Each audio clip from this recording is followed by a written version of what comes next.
গতকাল ছিল নীল ষষ্ঠী, আর নীল ষষ্ঠীর দিন প্রতি বছরই আমাদের বাড়িতে বানেশ্বর আসে। সেই ছোটবেলা থেকেই এই প্রথাটা চলে আসছে। মায়ের শরীরটা খারাপ ছিল, মা তা সত্ত্বেও জোগাড়যন্ত্র সব করে রেখেছে যাতে বানেশ্বরের পুজোর কোনো খামতি না হয়। আমরা অধীর আগ্রহে এই দিনটার জন্য অপেক্ষা করে থাকি। কাটোয়াবাসীর কাছে এই দিনটা একটা খুব বিশেষ দিন।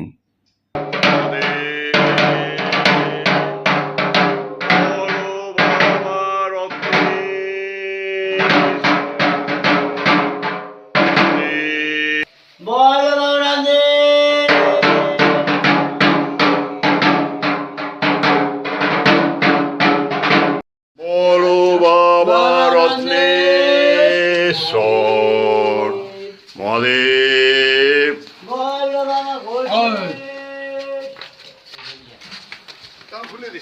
ঠিক আছে।